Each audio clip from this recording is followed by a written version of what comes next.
Hey folks, John here from A is for Alcoholic again. Today's conversation is with Jules Posner. We talked about how weed was his gateway drug. It really was.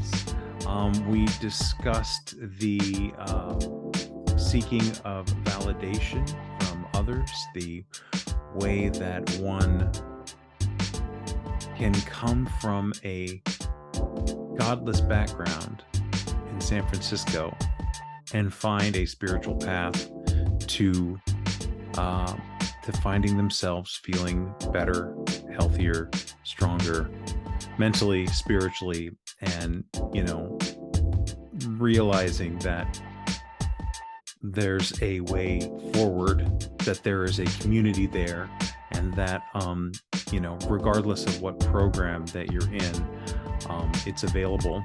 So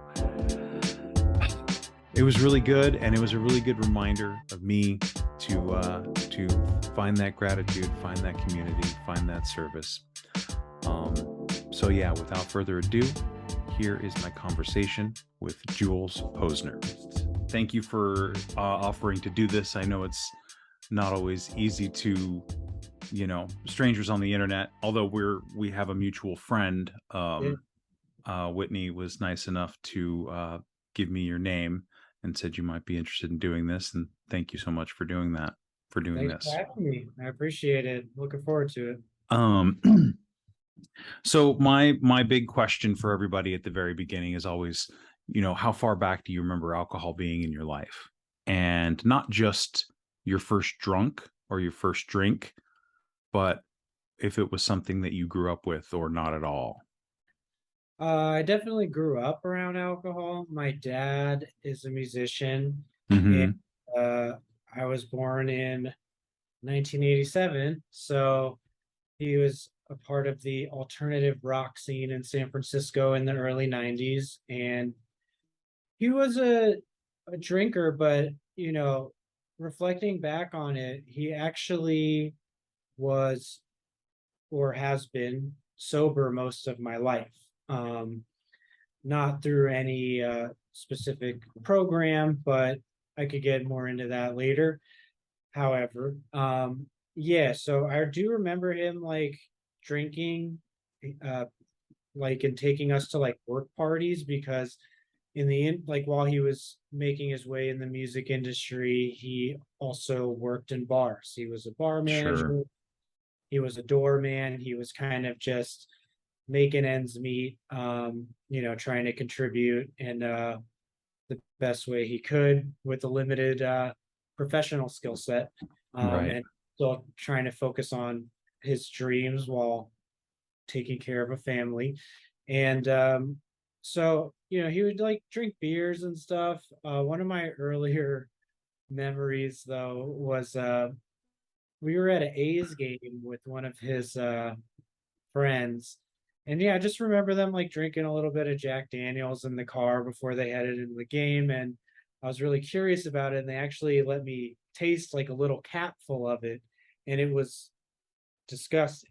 And they thought it was the funniest thing in the world. Right.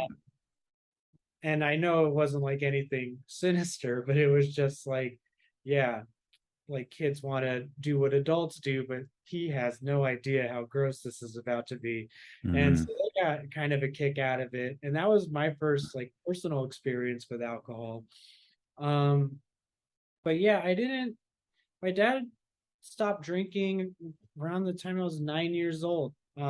He got sick and he has an autoimmune disorder and he wasn't able to drink anymore and he stopped kind of cold turkey and was always pretty open about drugs and alcohol with me in terms of he definitely didn't want to advertise them as fun things to do, and he would go into detail about kind of what they're about and what they're like and the negative effects they can have on you. Really the positive, but that's kind of understandable. Sure. And but he didn't really hold back. He tried his best to be truthful about drugs and kind of understood that it's probably going to come up at some point, and he always considered himself to be like a relatively young dad.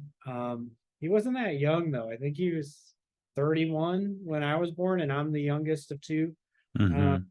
which I mean, to me, I'm 34, so like I still can't imagine having a kid. I don't have kids. Can't Right. really control the kitten right now, and but I wouldn't say he was a young dad, but I definitely think he was not the most mature dad. He was very youthful. He had his dream he was chasing. He was a very like playful and fun and animated and spiritual kind of hippie dude who came of age in like the 70s glam scene in New York. And he was just an odd fellow. Uh, So, but you had a very open, or I shouldn't say, like you said, he talked about it openly. It was not something that was hidden, or it was not admonished necessarily growing up. yeah, Um, well, when I started dabbling, so when um, did you start dabbling? high school, like early, halfway through high school, and I really was just mostly dabbling with weed. I didn't really have much of an interest in drinking, and if I did, it was like I needed a quick delivery so I can like get where I needed to be. I didn't want to like be nursing a beer or anything because I Mm, still thought alcohol was pretty gross. And I still had that memory of tasting Jack Daniels in the parking lot at the Oakland Coliseum. So I never had a taste for alcohol, but and I say this when I share in meetings too, is that the stage was always set for me to become an alcoholic. Um, and I think the way I drank in high school, like looking back on it, and like kind of the need for the quick delivery so I can get drunk fast, um, definitely was a precursor to what would come later on in my life. right. But the other side of it was too, was I was really into smoking weed, and I I understand the how lame it is when people can call it a gateway drug, and but for some people it can be, and for me it was. Hmm. I understand uh that that's not a very popular sentiment all the time, but that's how my story started. Really, was I smoked weed alcoholically. I could not get enough. I The second I really got a taste for that, I was hooked, but it was also just like I didn't stop smoking once I started until it was like time to go to bed and I couldn't stay up any longer. So it definitely, and it also sort of, my life kind of revolved around acquiring it, getting more. It wasn't legal when I was younger, so it was Hmm. always like, how do we get this? We got to link up with the guy, and a lot of planning went around it. It became like very ritualistic, and also just something I really couldn't wait to do. Like when I was done with my responsibilities, I would indulge, but it really, after a while, was when I had less and less responsibilities, it just became indulging. So weed is was really where I got my start in the drinking game. Well, yeah, and I've known a lot of people like that, and I was never. I was kind of adverse to it in that I didn't get what I needed from it. I tried it, but I was always around people who were obsessed with it, how to get it, and all of those patterns of thinking that I, for whatever reason, didn't see in myself, but was doing the exact same thing with cheap whiskey and cheap beer, right? Hmm. Yeah. Um, and so and is this like you said, high school age? Yeah, so I was an athlete in high school, and I did take that fairly seriously. So we definitely were conscientious of only doing it on the weekends. We had Saturday morning practice, but then after we got out of practice, we all went home and showered and we reconvened, and that was like kind of our night to Mm-hmm. really go out and kind of cut loose. It was we were a pretty serious group of baseball players, and uh we had a pretty rigorous schedule. Not that we were super focused on academics, but lifting and long practices and independently practicing. Uh, like Friday night, sometimes we would go out, but Saturday night definitely was like the night because we were off Sunday. We had time to recover. And so I feel like in high school, I was just more of a weekend kind of casual user. Well, you Uh, still had these other responsibilities, and these things were important. And yeah. and Oh, yeah. and and I think too, and correct me if I'm wrong, but we often will see that sort of cutting loose and that excess as acceptable because all of the other things are in place. I am fulfilling all of my duties. I am fulfilling all of my responsibilities. So I can go out and maybe this is how I felt is I could get blackout drunk, and that was not a problem 1, 2 nights a week because I was Yeah. taking care of business the rest of the time. So there was no problem. Mhm. Now, in retrospect, looking back, I certainly would have to say, like, maybe it wasn't the best use of my time, but how are you going to tell a child that, you know? Yeah, and I think my parents like knew what was going on because I pretty much always slept over at one of my friends' houses on Saturday night because this at this point in time my dad was still pretty ill, and I was pretty conscientious that he had a very negative outlook on drugs and alcohol, and Mm-hmm.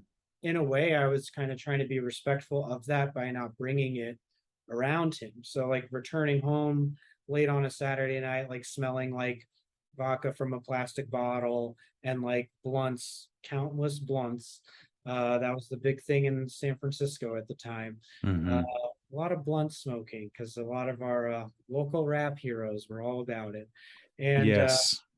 we and I would just stay at a friend's house. But I think they kind of knew, like, yeah, he's like out every weekend. He's 16. He's probably not doing things we want him to be doing. But at the time, at least we know, like, his friends' parents, we know that he still takes baseball seriously. So, like, he's not leaving Earth. He's still Right. grounded at this point. So you So, were still having fun. This was great. This was awesome. This was a yeah, good time. I was having a blast too because I had a pretty tumultuous first relationship in high school that really pulled me away from socializing with my friends and making new Mm. friends. I didn't have a very healthy social relationships outside of my romantic relationship in high school up until that ended. So this was also like kind of a celebration of like being back in with the boys again. And we all really got along with like other cliques and other, oh, sorry, and other sports teams. So a lot of like two of my main friends were also on the football team. So we hung out with the football team a lot and all of their extended friends groups. So we would have like these big kind of like 20, 30 people at the park just like hanging out, like wearing our Letterman jackets, like doing that whole thing. And it was a really good time. And it was like really fun for me to be able to reconnect with my friend group and make new friends, but also there was that kind of underlying alcoholic thing going on where I was making up for lost time. Like Mm-hmm. I didn't party with them a lot of my sophomore and junior year. So, and I was always the runt of the litter in that group. So I also like had this like kind of chip on my shoulder, like I had to use the most. Like I was drinking as much or more than the defensive Yeah. lineman on the football team, and I was What every position did you play?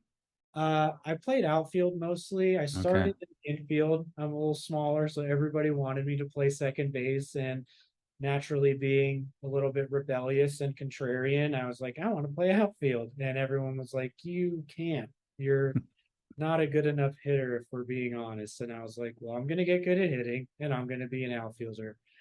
And then when I got to high school, my team was actually really good and we had a pretty stacked infield.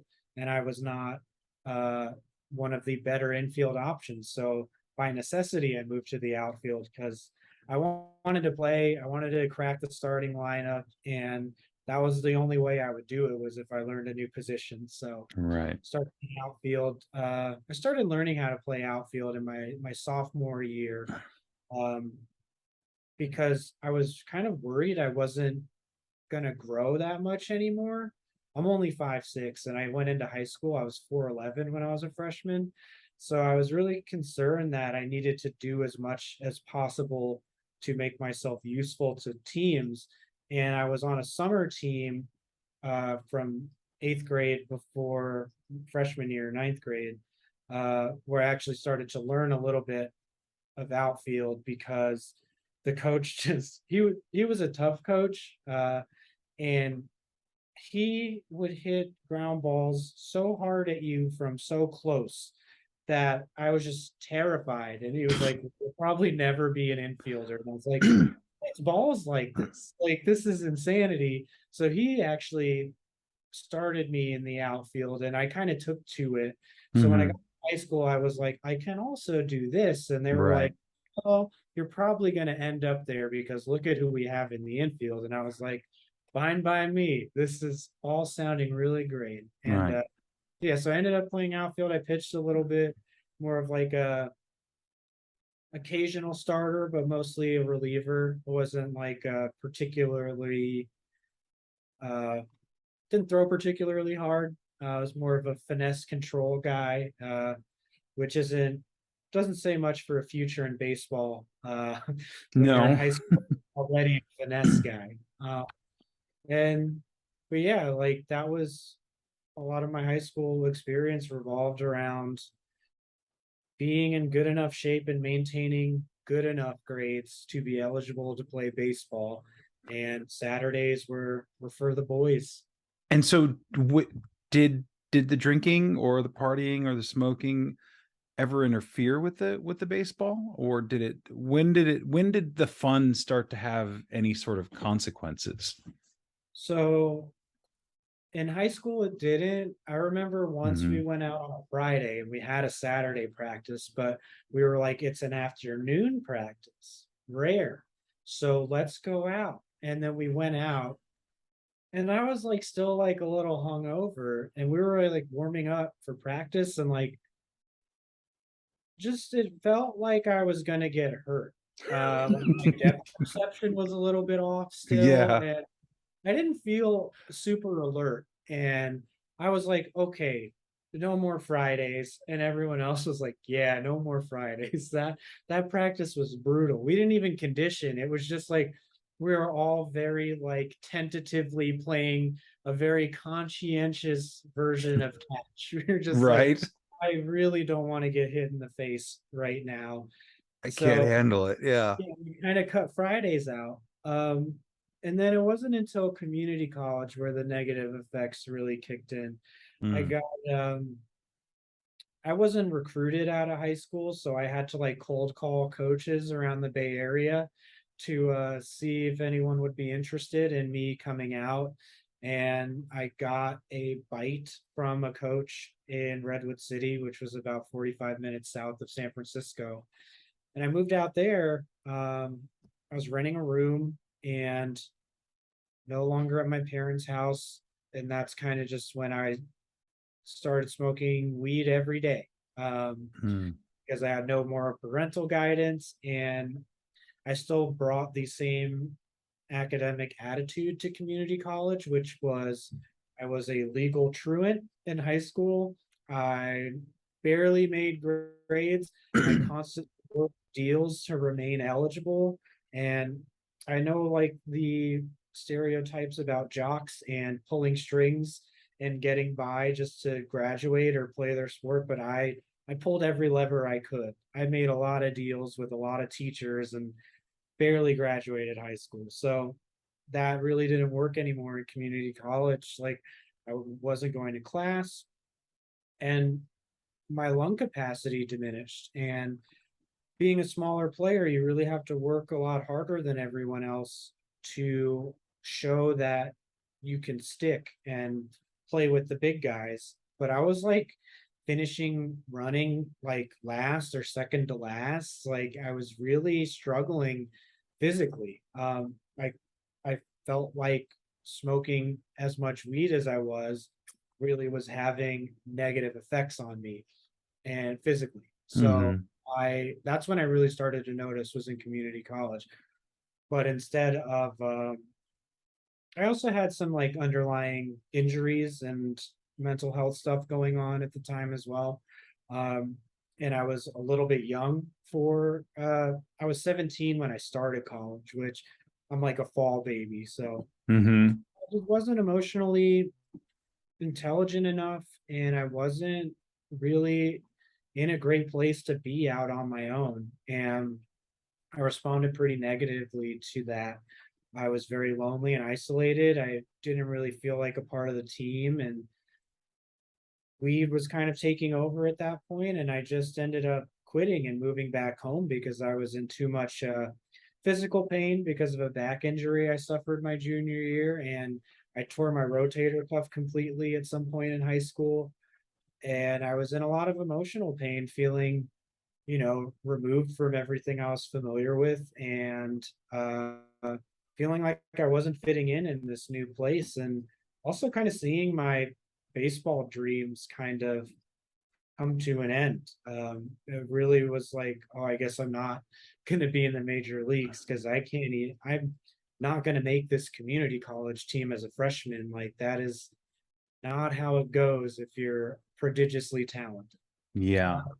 So I think trying to cope with the reality of all that, uh, I was self-medicating with weed, and that became more important to me. That's when it kind of like overtook like everything. Was just like not only was I medicating with it, but I was also growing much more interested in it. It Right. was just like a part of my personality almost. So When you talk about the weed being the gateway drug for you, when did things shift into booze or harder stuff? Um, so around the time when I was 25 or 26, in 20, like mid 20s, I guess. Okay. I so I started doing comedy when I was 21. I started doing stand up at 21. Found something else to do. I really took to it. It was a place where it kind of fueled, not fueled, but it scratched a competitive itch, but it also allowed me to be creative and perform and get Hmm. external validation in that way. Um, and I really fell in love with doing it. I'd always been curious about trying it out. And so once I started, I was really into it. And so when I was 24, 25, I was like 3 or 4 years in, and I really started to raise, like level up locally. Basically, I went from being like an open micer to like a guy that's getting shows regularly to the guy that's closing out the local shows. And I didn't really have a good way of dealing with this kind of newfound, I don't want to say popularity, because it's, if you're like a popular local comic, no one knows who you are still. It's just kind of the truth. Like maybe some people would like recognize me at work, like, hey, aren't you a comedian? And it's like, okay, but how do you want your eggs? Um, so Yes.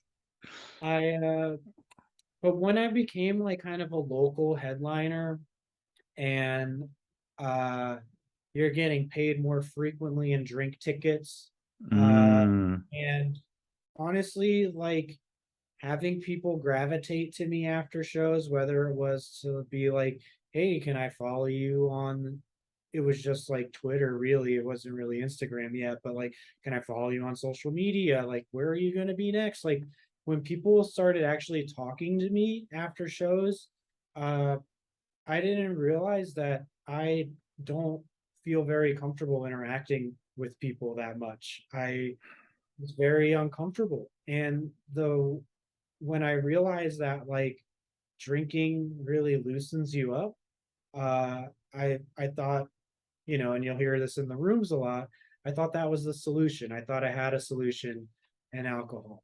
And I felt like that was like the answer, like, oh, I'm not like uncomfortable socially, like I just need to have a couple drinks and loosen up.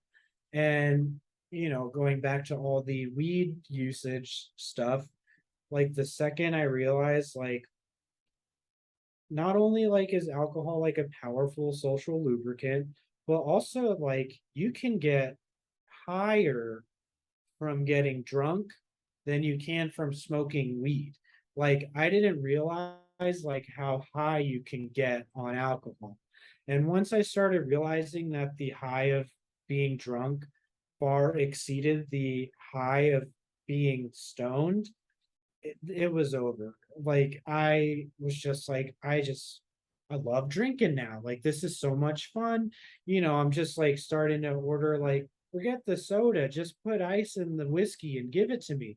Like that's all I need. I'll just like have a sip and make a wretched face and then I'll be Hmm. fine, but I'll get used to it. It's kind of like a black coffee thing where it's just Yep. like, I don't know why anyone does this. But then after a while, you're just like, oh, you just take small controlled sips and it's fine. Hmm. So once I really got like the taste for whiskey and the like my palate became desensitized to actually how gross alcohol tastes, and I got a little taste of local fame, it that was like the accelerant that set the whole thing on fire. It was really bad. I Because then I was running my own shows too. And part of the deal of running your own show is like, yeah, you'll get like a little bit of a cut of the bar sales during the show, or they'll like hand you a bunch of drink tickets. And once you give out two to each comic, I still have a handful of drink tickets. Or if they did well and the bartenders like you, they're just sliding you drinks. Right. Or like come in on an off night and the owner's there and he's like, hey, I heard the show was great. Like, whatever you want. Like, we're slow, but like, just, make yourself comfortable. So I kind of have like an open tab at some places, or I just had free access to alcohol in a bar. So I could like go to these bars where I knew the bartenders and I was a food service person. So I knew a lot of people in the industry. And that was kind of my network, was just comics who also worked in the service industry, other servers, bartenders at places I performed before. So I would kind of just like found I had a watering hole in San Francisco wherever I went. And I would usually get some kind of deal. Yeah. And it really, that's where things like really started to escalate. And that's when I really started to find my dependence on alcohol, both socially and psychologically, to really start to evolve. Yeah. And San Francisco has no shortage of dark little bars and cuts and taverns. And I mean, I don't live that far from there now, and I remember when I was drinking, there would be trips down there, and it was just always exciting to go to some new weird little place. And again, I was a bartender for 12 plus years, and I think it was easy access to the booze, free and easy access, and you're like, this is great. Yeah, But absolutely. it also was like I was constantly hungover. I was Mhm. constantly like we talked about before, planning my days and my nights and nights off about where we're going to go and how we're going to get this and what I was going to take home and what I was going to drink at work and how much I was going to drink every single hour I could have, or every 40 minutes I could have a shot, and that would keep me even keel, and then I wouldn't be drunk, I would just be normal, Yeah. right? Yeah, sure. And like I was a little different in that regard, where I kind of felt like I had some control over my drinking if I punished myself by not drinking during the day and then waited until everything was done to start drinking. So I would Hmm. be terribly hungover at work, like shaking, reeking, that feeling when you're like kind of being electrocuted. Like it's just you feel like your neural pathways are just so messed up, and just there's no good brain juice flowing anywhere. It's Hmm. just poison, poison, poison. And I just couldn't like I I didn't want to like admit anything about alcoholism, and frankly didn't know enough about alcoholism at the time or think of it as an option, because that's kind of what everyone else was doing. We kind of we do glorify it in comedy, and a lot of our heroes were like that. And you know, I don't think like imitating your heroes is something that goes away once you're not a child anymore. Uh, Hmm. and I felt like that's kind of what I had to be, is to be like a true comic. I had to live the life, so that was part of it too. And I just really like I lost jobs. You know, I would show up like I just miss shifts sometimes. I but it was more I was so invested in comedy that I was like, well, I'm not going to be waiting tables forever. So I need to take this show. I need to hang out and schmooze and drink after. And Networking. if I get home at 3 and I have to turn around and open the restaurant at 9:30, I'll figure it out. Um, and yeah, it's just like there was this like moment where like comedy and alcohol really became inextricably intertwined for me.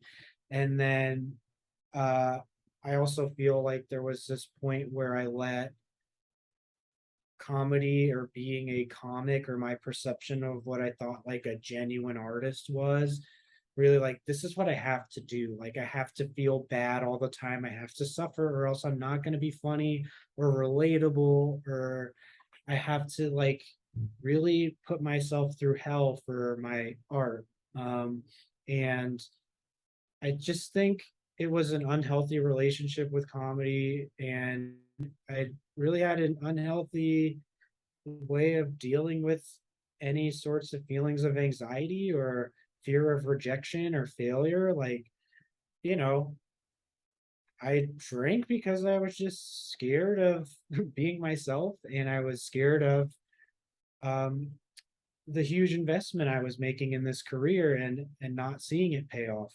Yeah. So, you know, I think that those were kind of the driving forces. And also I was scared of being alone, and being a kind of popular local guy, like people gravitated towards me, whether it was other comics or potential sexual partners, which was a whole other thing too, where it was like, you know, people were actually talking to me, interested in like hooking up, because they saw me perform and thought that was very attractive, which I had always peripherally hoped would be a thing. But the reality of it becoming a thing was something that I was like, well, I like this is scary. So I'm going to have to keep drinking so I can continue this conversation with any sort of confidence. But it's also like, you know, fear around sex and stuff. And like, well, it's going to be bad if I'm not drunk. I have to be drunk to be good and uninhibited and stuff. And it just bled all over the place. It's just like, you know, I spilled the bottle on the carpet and the carpet is just soaked and I don't have any paper towels. Right. um, how long did this go on for? When was the breaking point? I got sober when I was 29. So I still drank a lot, and then moved to LA when I was 27. Hmm. And that was kind of a mistake. Um, I wasn't really ready professionally, and I wasn't ready personally. But you know, San Francisco's my hometown, and every kid kind of has to leave their hometown. And I really wanted to move to New York, but LA was just more convenient and cheaper. The move just seemed to make more sense, but I found myself to feel really uh, pressed to fit in there. I was no longer like a big fish in a small pond. Uh, and there's a lot of cool people in LA, and there's like a lot of people that are like, and I hate to say it, are like kind of important to know and be cool with. And the whole networking element, I really wasn't good at or prepared for. And of course, like what helped me feel more comfortable socially was drinking and doing other types of alcohol, as they say. Um, I got into Coke like right before I left San Francisco. I never did it before, never had any interest. And then one day I was like, man, I'm so tired. And my friend was like, you really need to try Coke. And I was like, you know what? You win. And then I was like, well, if I don't buy it, I'm cool. And Hmm. then I got down to LA and it was much more of a casual thing down there. Right. And it also, I just felt like I wanted to keep up with everyone. And I was afraid. I was afraid of not being accepted and not being talented enough and kind of being in the land of dreamers and ending up being one of the delusional ones. That really scared me. So I thought if I endeared myself to a cool crowd of drinkers and users, um, and I don't mean that in any negative way because I think that those people probably have much different relationships with drugs and alcohol than I did, and their reactions are different. But the people that I wanted to think I was cool drank and used. And I didn't drink and use in the same way they did because it seemed like they were having fun and getting along. And I was having fun and getting along, but I never felt like I fit in. And I felt like everything was just a maneuver to try to fit in. And, going towards like more AA and fourth step kind of stuff, a lot of my use and my networking kind of ambition was really self-seeking and kind of dishonest. I don't really know if I genuinely wanted friendships with these people. I think I just wanted to advance my career. Sure. And Sure. the self-seeking element, I think, got numbed by me using to where I didn't have to think about any of those things. It was just, I'm here. Hamilton just came out, and all these people are listening to the soundtrack at this party, and they're going nuts. And I feel very uncomfortable, but at least there's a table with Coke on it, and I could fit in that way. I'm not going to Yeah. say Hamilton, but a lot of theater kids end up in comedy, and a lot of these comedy people are actors slash theater people. So this is what I have to do to survive this party, and so be it. Yeah. Yeah. Isn't that a trip? You there's those two layers. There's the I'm having fun and it's a blast, and then there's the I have to survive this party. Because I've had this argument with friends of mine who have quit drinking, and we talk about the past, and there were some really, really good times. There were some genuinely fun times. Ultimately, for me though, there was always that like underlying sadness, depression, frustration, ambitions not being actualized and stuff like that. And there's always that sort of like secret little world in your head, like you said, I have to make it through this party. I have to survive, and I have to fit in somehow. And it's it can be very, very difficult and challenging. Yeah. um so that's Los Angeles. When do you ultimately say enough is enough and let Well, it go?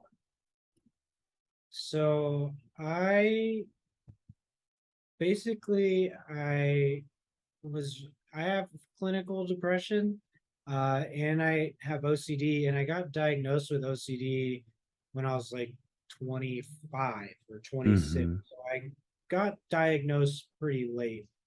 And I also think that kind of triggered some additional drinking and feelings of like, man, is my whole life just a series of compulsions that I acted upon because I obsessed over them and I didn't even realize like I had this disorder. Um, I'd always been kind of depressed though, but that was like kind of it was more a symptom of my OCD than actually what I was dealing with. So I was really unhappy with how things were going in LA. And I was also just like having bad relationships in comedy. Like, just nothing was really working out, and I knew my drinking had led to some behaviors that were frankly unacceptable. Um, and I kind of thought like, man, like my career is like in the trash. Like I've totally like sabotaged myself just from being a drunken, entitled fool. Um, so I was gonna kill myself. And a few months before that, a couple of my friends had attempted to intervene with me. Um, and it didn't take, I really was like, it was like a good warning sign, like, okay, I need to chill out, but I can't stop. Um, but then like when I decided that I was didn't want to be here anymore, another friend reached out to me and was like, this really is not a good reaction to what's going on in your life. It's and I think you're an alcoholic because this sounds like an alcoholic solution. They had some time sober too. Mm-hmm. They were just like, so don't do what you're planning on doing. How about you wait for our friend who is also in the program? Just sleep on this and go to a meeting with him tomorrow. And that was February 19th, 2017. February 20th, I waited for my friend. We went to a meeting. Um, and the speaker there, she was telling my story. Uh, just she was a visual artist and not a comedian.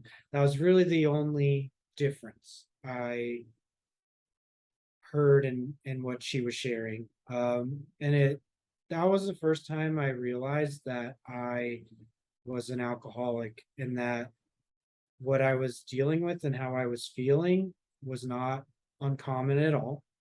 Um, and how I was trying to deal with it wasn't uncommon either. Um, so yeah, I've been sober ever since. So that's when it changed because it wasn't so much it's hard to explain. In the beginning, it to be honest, it was kind of like PR. I had been aware that I had like done a lot of damage to my reputation, uh, kind of being unreliable and self-seeking and kind of an asshole. And I really just was like, well, maybe I can like, if I get some time sober, that I can clear my name a little bit and like Yeah. clean up reputation. I really didn't have very sincere motives in getting sober. Mm-hmm. I still was very self-seeking in that, but I felt like it was there were two things that were definitely true was like this was the only way that I'm going to survive. And I know for sure I am an alcoholic. How I deal with that is going to change over time.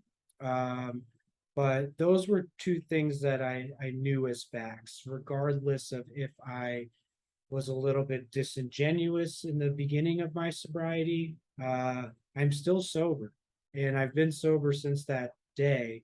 And I actually am one of those rare people that I went to AA for like 60 days. I got a sponsor, started working the steps, but I really just didn't like AA. I wasn't ready for it at the time. I didn't feel a part of that community really either.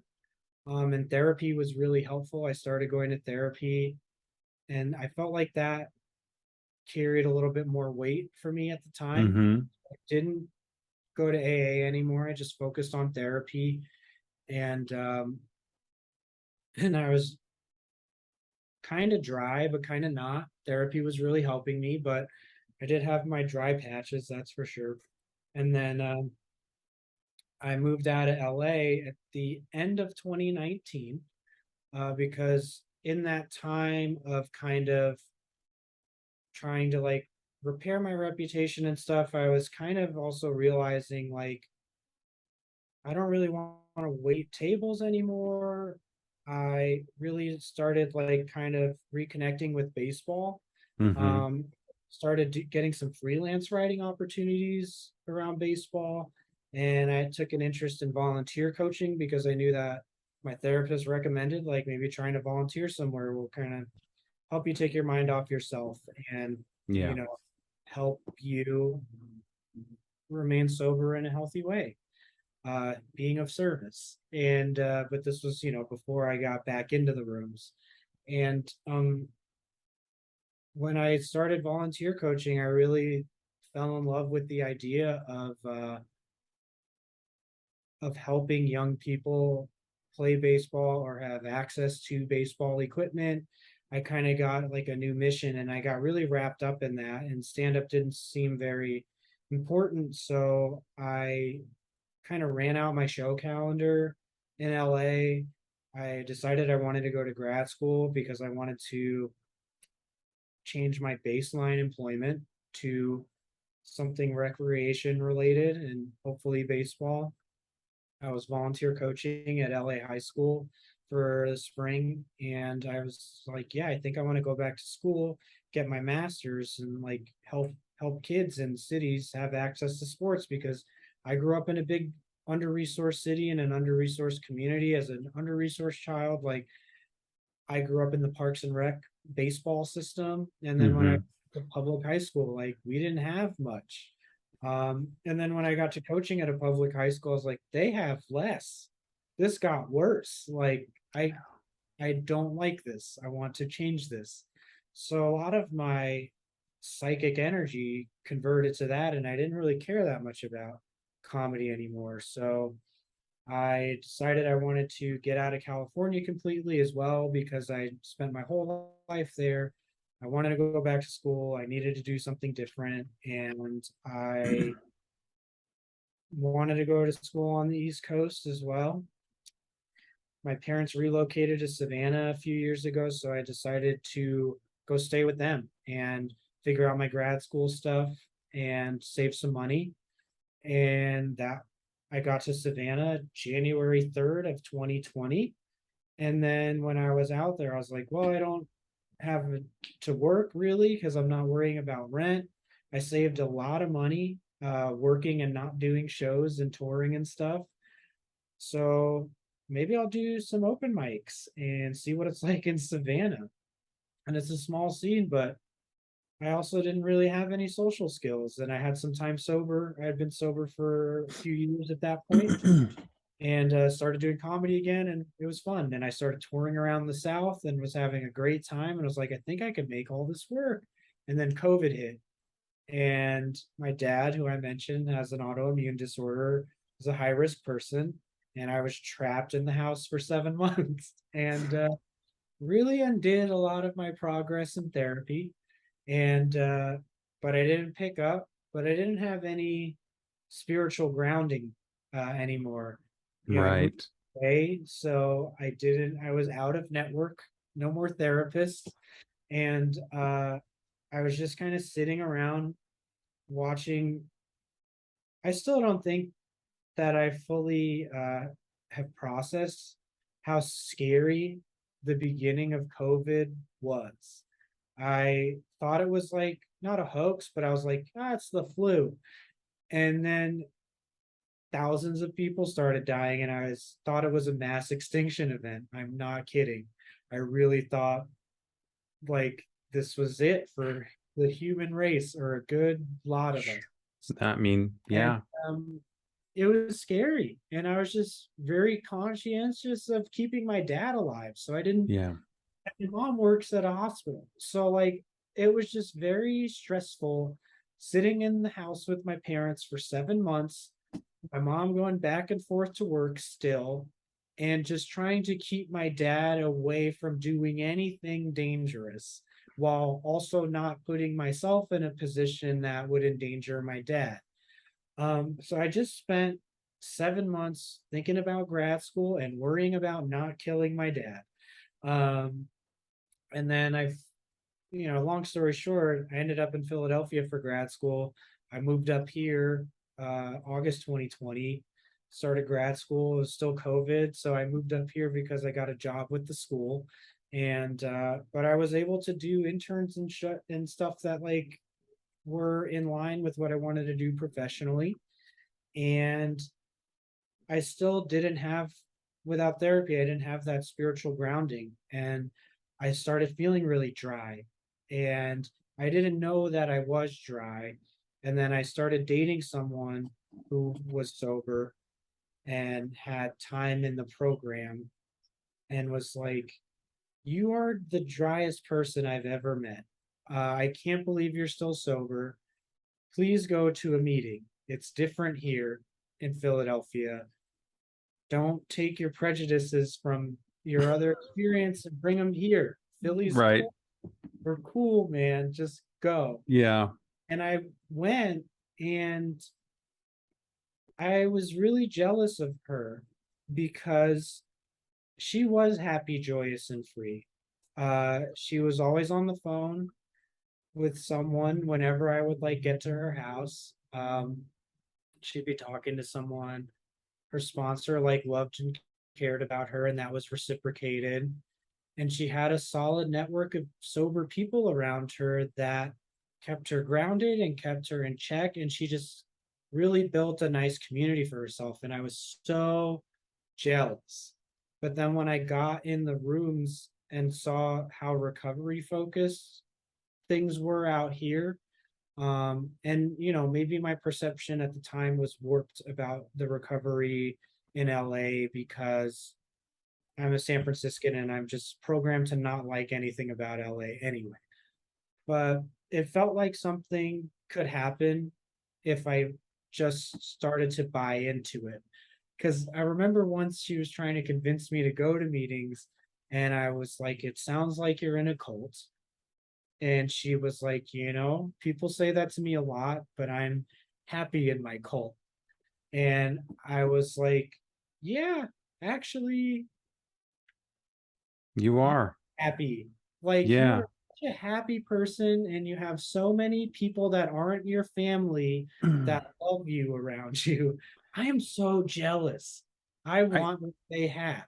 yeah, I think part of it too is that we often and again, I don't think that it's a program for everyone. I know some people who are very happy and sober twice as long as I have been, more so, and have not stepped foot in a room or, dealt with the program. I think what happens is the stigma comes from people it comes from people, not from the program.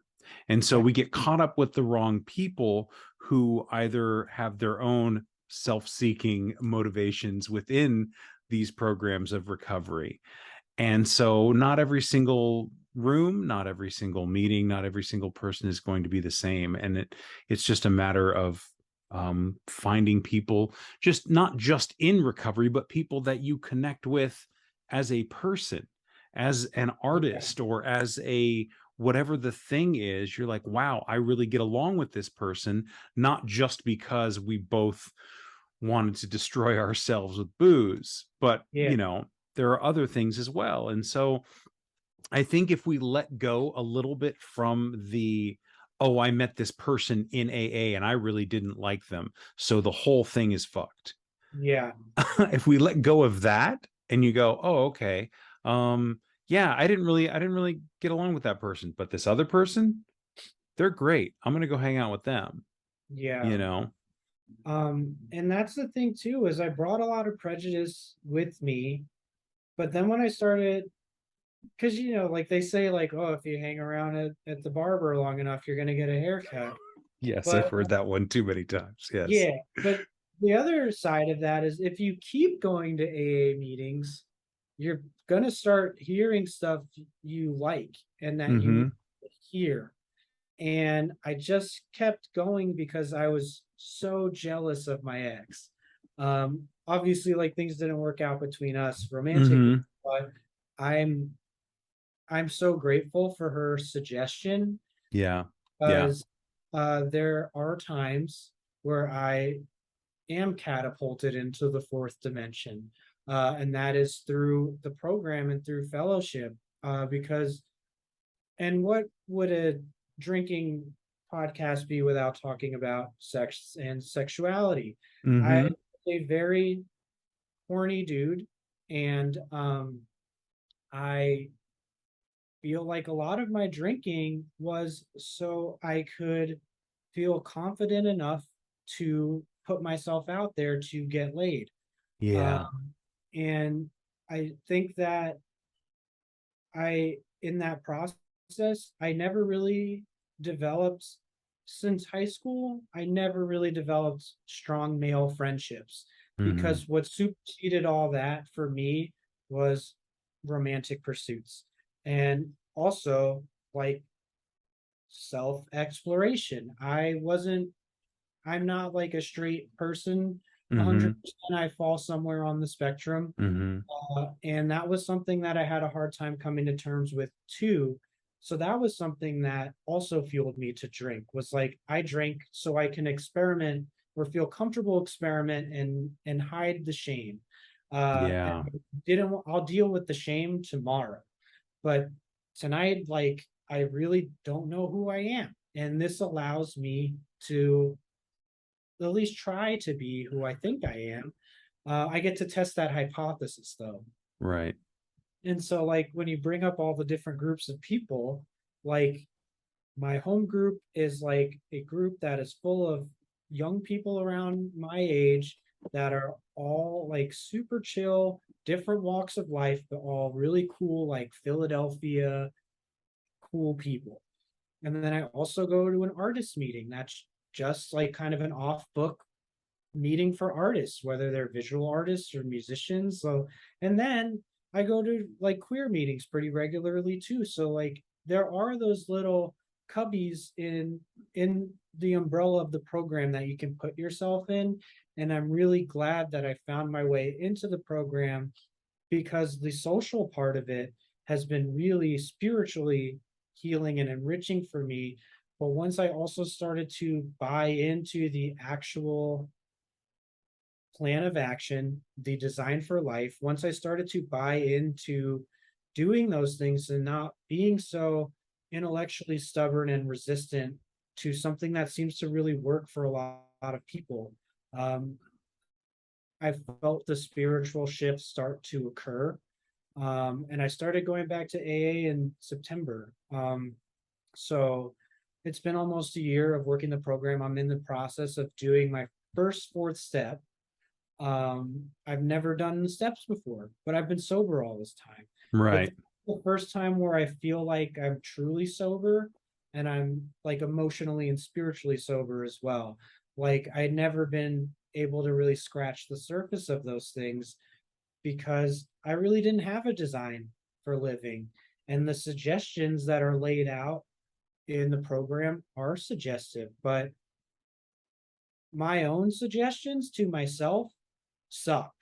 And they resulted in me becoming Yeah. an alcoholic that was not seeing people as people, but seeing people as currency or validation or some external thing that I want. Some resource to be exploited for Exactly. personal gain. And I did bad things to good people, or I got involved with other bad people and we were just all bad together.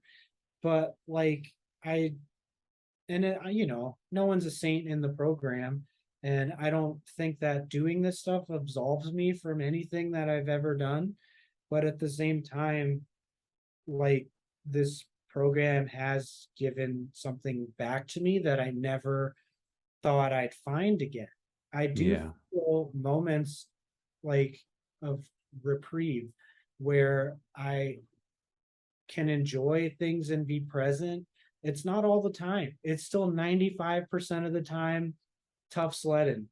But 5% is way more than 0%, which is what I experienced a lot when I was like kind of in these dry periods. And it's a process, and I've really embraced the process. I also go to therapy, which I strongly advise anyone with the resources to Yeah. do it. And to take that as seriously as you take the program. Be that blunt, be that, progress oriented when you Mm-hmm. carry those principles into all your affairs. It's all there, man. It's all right there. And it's I was working with a gentleman, and he was having some uh we were just discussing things, and the thing that came out, he was having some resistance, right? As we all do, as we all have. Every single person I've ever known. Well, not every single person, but most people have resistance to this. And he was grabbing the book, and he's like, this is like a philosophy book. And I was like, that's great. That's exactly what it is. So you know what? Let's just take even if you took out every single mention of alcohol, and let's just say, let's take out every single mention of God, because that's usually where the resistance lies, right? Just throw them away and put in whatever you need to fix, put in whatever you need to feel better about, put in whatever is bothering you today. There's going to be some sort of useful information in there for you. Yeah. Maybe a lot, Oh, probably more than, than a little, but and that's kind of one of the things that I always try to impart to people who are skeptical or suspicious. And I'm like, yeah, let's be suspicious, let's figure it out, but yeah.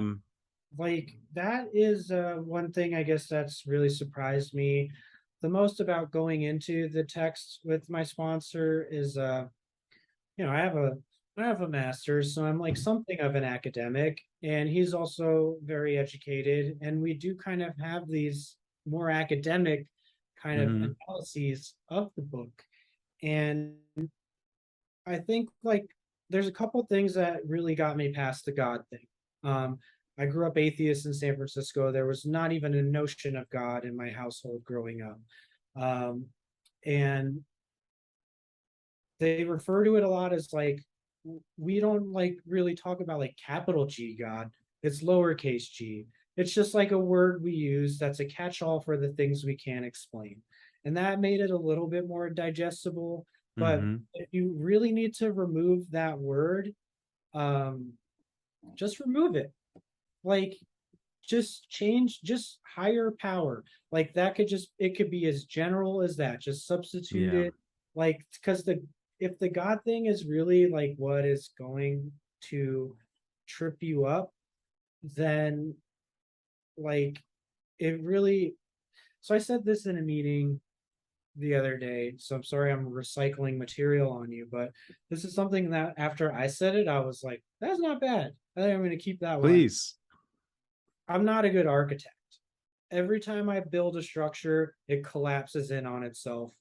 And now that I'm in AA and I have a sponsor and I have other men who I'm not trying to have sex with in my network that can kind of advise me and kind of look at the structure and tell me like how am I building this wrong? And they're just like, well, have you thought about like not using such shitty supplies? Mhm. Maybe, you know, find a different supplier for, you know, your materials.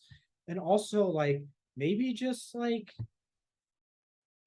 don't try to control every aspect of this all the time. Like step aside, just like follow the design and you know let other people in on the building of the structure. And for me that does include lowercase g God.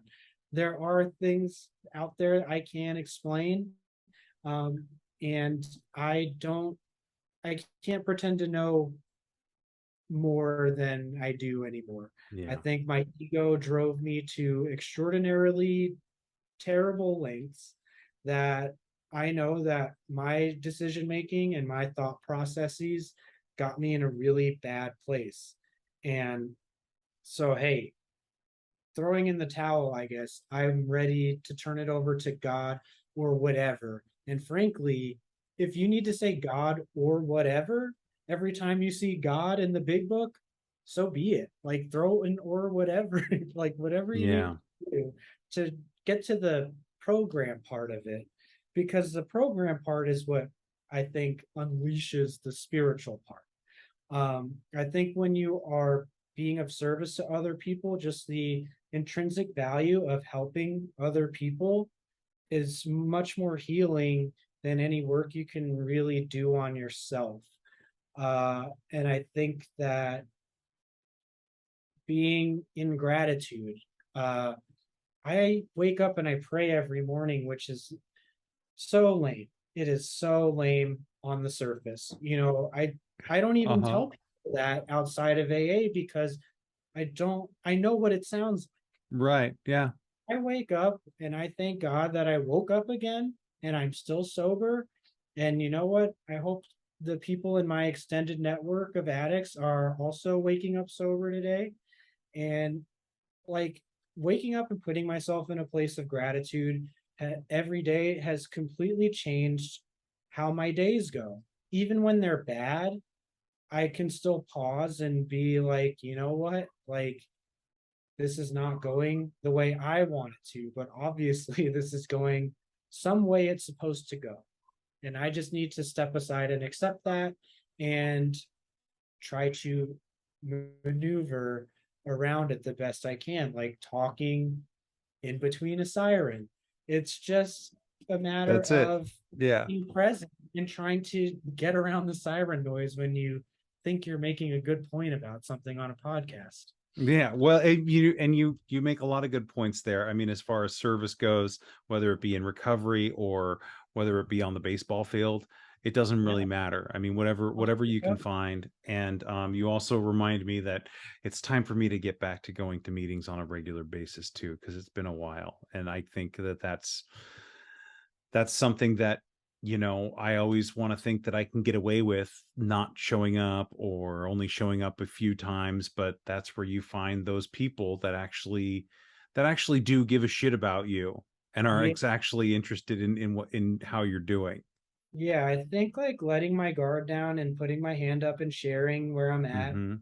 uh, whether it's because I'm having a difficult time or because I'm having a good time, I I keep showing I have my regular meetings, like I will Mhm. not miss my Monday meeting. I try not to miss my Wednesday meeting or my Saturday meeting. Like I have my staple meetings Mhm. and it's just familiarity. People are just as uncomfortable. We're all learning how to re-socialize ourselves without alcohol.